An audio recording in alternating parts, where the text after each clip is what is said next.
Curtis Samuel is out against the Patriots. Are the wide receivers letting Sam Howell down?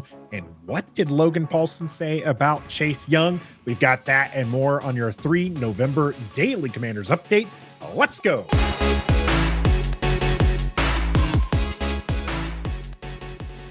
Greetings and salutations, and welcome to your Daily Commanders update for 3 November. I'm Nathan Perry from Ref the District here on the Believe Network, and we've got plenty to talk about here for your Commanders.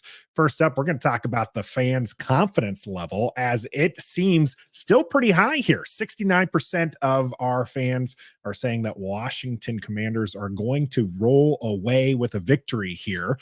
And boy, oh boy, do they need it after that Philadelphia game. I tell you what, this level of confidence means that some of these people need to be heading over to Bet Online. The last of the major pro sports leagues is off and rolling, and college basketball is ready to go as well.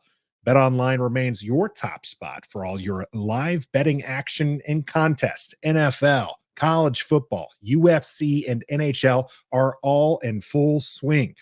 BetOnline is your number one source for wagering news, odds, trends, and predictions. All the hoops betting action, along with every sport available at your fingertips, with both desktop and mobile access at any time. Head to the BetOnline today and remember to use our promo code BELIEVE for your 50% welcome bonus on your first deposit. BetOnline, where the game starts. Game starting on Sunday, unfortunately, is going to be without a key starter for Washington, as Curtis Samuel has been ruled out against the Patriots. Ricky Stromberg as well. Percy Butler is listed as questionable according to the team. Stromberg is possibly going to be put on IR at some time over the weekend or maybe early next week. It depends. I mean, he has been seen walking around in a cast. You figure they'd want to open up that spot for somebody who might be available here the next few weeks.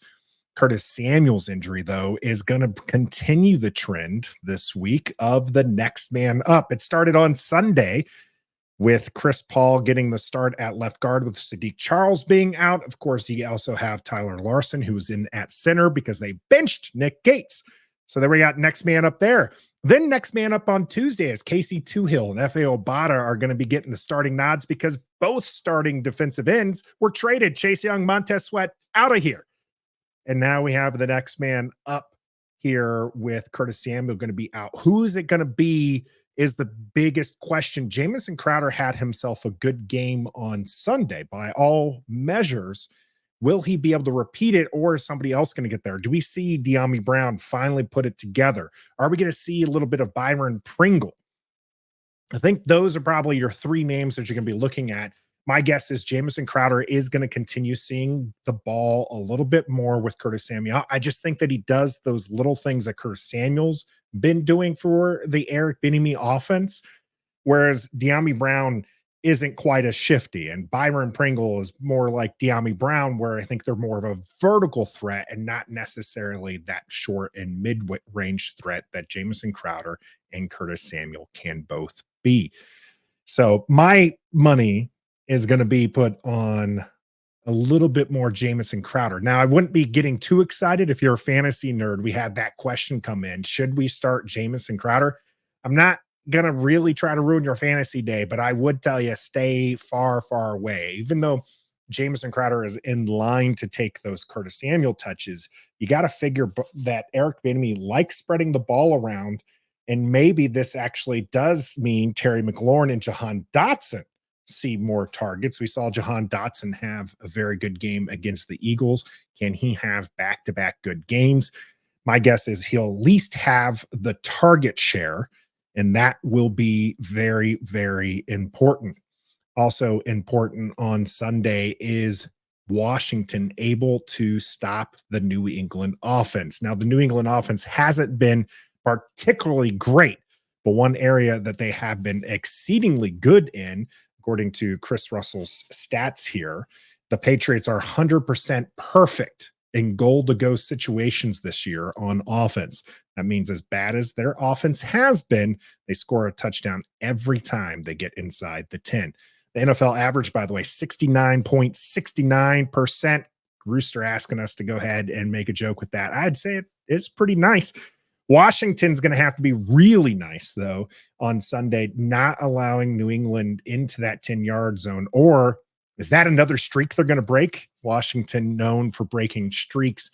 And I think that Washington's defense has the capabilities to stop them from getting in there. And we have seen Washington get stout there in the 10-yard zone as well, getting 2 fumble recoveries just last week against the Eagles when they started approaching the goal to go situation. Washington's been very reliant on Sam Howell.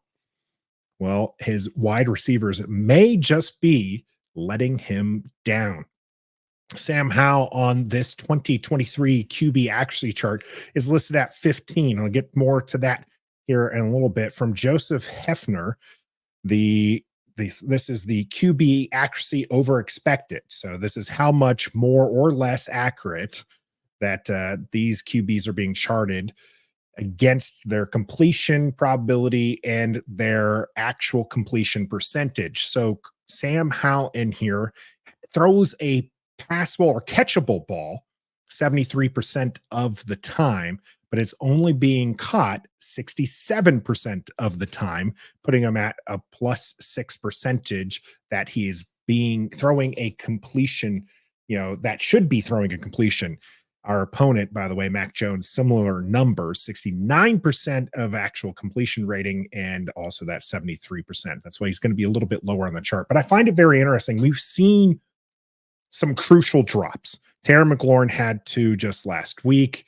We had Jahan Dotson the week before. We've seen, some of these what I get it. Maybe they're not the most catchable, but they're catchable passes that the wide receivers are letting down. And now this is kind of proof in the pudding.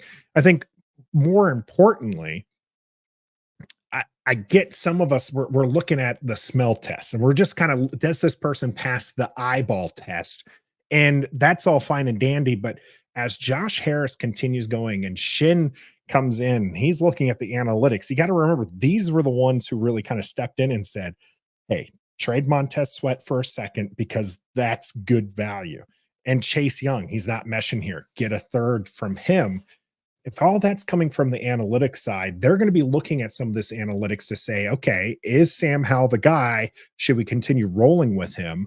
Or are we in the market for another QB? So I think it's very interesting to see that Sam Howell could be even more successful if those drops weren't so crucial against him when this offense gets rolling.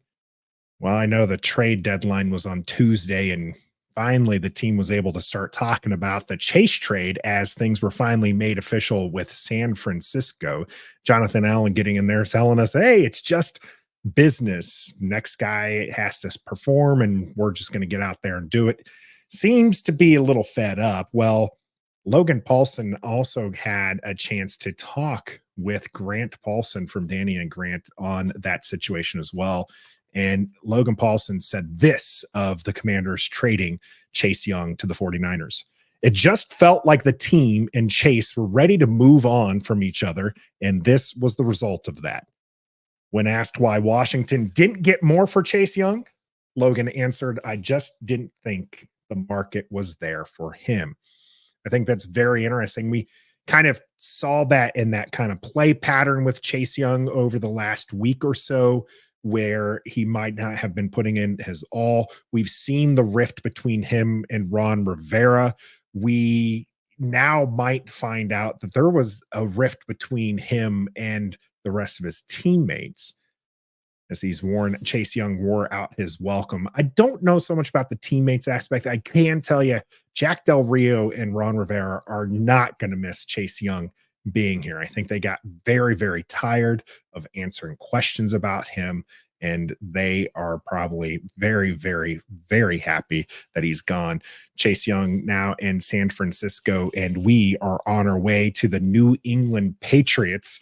How do you think that's going to go? Make sure that you either answer that poll or hit us up on one of our social media networks. If you're listening to this on one of your audio platforms, hey, make sure you give us a little love there. Give us a rating, subscribe to auto downloads. If you're here on YouTube, make sure you hit that like and subscribe button if you haven't already. I'm Nathan Perry, and we are presented by Bet Online. And until next time, be a fan.